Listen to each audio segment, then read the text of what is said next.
The other thing I'm really interested in too is you referenced Marjorie Greene, and it seems like somehow this movement has become embedded in the grassroots Republican movement, and it's almost like a weird reincarnation of the Tea Party movement, except instead of conservatives, you're electing conservative conspiracy theorists. What's the deal with that? Like, how embedded would you say this movement is with sort of the Republican Party on local levels in the United States? So it's probably more embedded than we know, but most of the data we have is really about the congressional candidates, and that was collected by Alex Kaplan at Media Matters. He did like the whole research around this on the candidates. He found 97, and like it was really a crowdsourced project of his, but it really showed how they made it mainstream. And he had 97 candidates out of 435 seats. That's still a decent amount of people.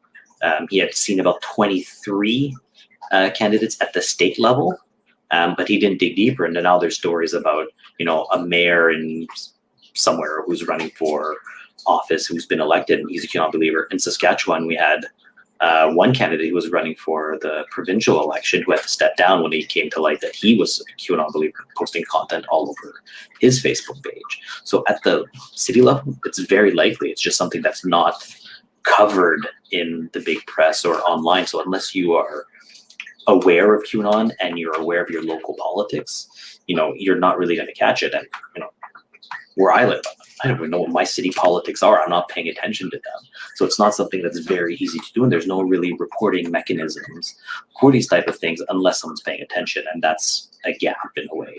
So they're probably way more present than we believe. And looking at the fallout of this and all the stories of, oh, my mother is believing in this, or, I have a sibling who believes this, or my DMs are filled all the time with X person in my life believes in this. What can I do? Or they're saying this. Do you know what this means? So I could engage with them. And I'm pretty sure it's a little more widespread than what we would assess it to be. But the challenge is no one's really going to say, I'm a QAnon believer, and no one knows going to admit, oh, my spouse or my brother's a QAnon believer. There's a level of embarrassment tied to it on both sides.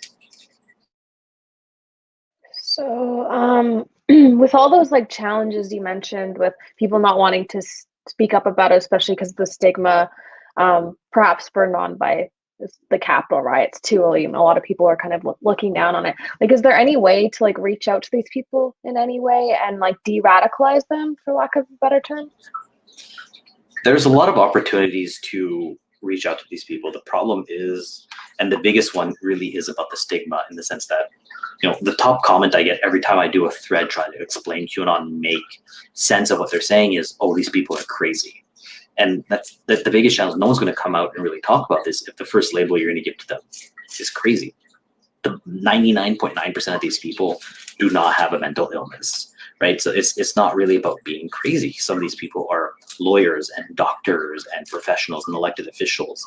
It's not about, these typical elements that we would see, and people are quite concerned about how they're going to be labeled. The other challenge is people do not want to have conversations with conspiracy theorists because I get this fact, it doesn't make sense. How could you believe something that's so stupid? It doesn't make sense.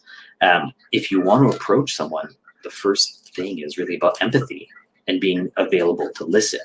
It's trying to understand, why do you believe in this? So you let them speak, you listen to what they have to believe, because there's a reason why they join these movements. And you try to get to the crux of what it is. Are you concerned because you lost a business? Are you depressed? Are you going through X, Y, and Z that might have led you down this path?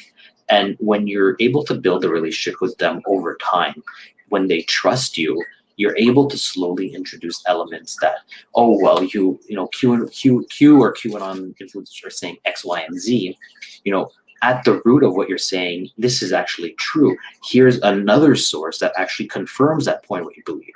The stuff around the periphery might not be true, but the core element is.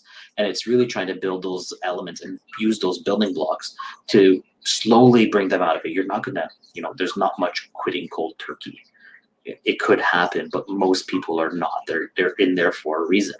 And it's also, they built a community. So how do you replace the community of friends who confirm their biases if you're going to mock them and call them crazy? Why are they going to want to engage with you if you're just going to push them aside? And that's something that's very challenging if someone in your family is a racist, anti-Semitic, QAnon believer, and your partner's Jewish, let's say, it's going to be hard for you to have those conversations, and it's not possible to have them with everyone. But I think right now at this time, I think having empathy and trying to be open and available to talk to people is a way to do it. And I try to engage as much as possible with QAnon believers who are willing to have a conversation.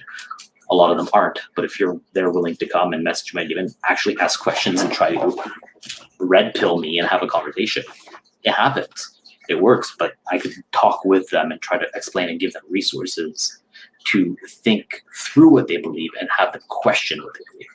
There's no real magic recipe for de-radicalization. You can talk to most formers that have gone through the process, and they all have individual reasons and stories as to why they came out of their belief. And it's going to be the same thing with QAnon, but it's having a series of resources and safety nets available to support these individuals, but also have a willing QAnon believer who may be willing to talk about it, and having someone who is close to them or someone who they're willing to talk to, build this relationship and trust them. Because if you're just going to mock them and push them aside, no one's going to want to get out of a movement into another community that's not going to support them.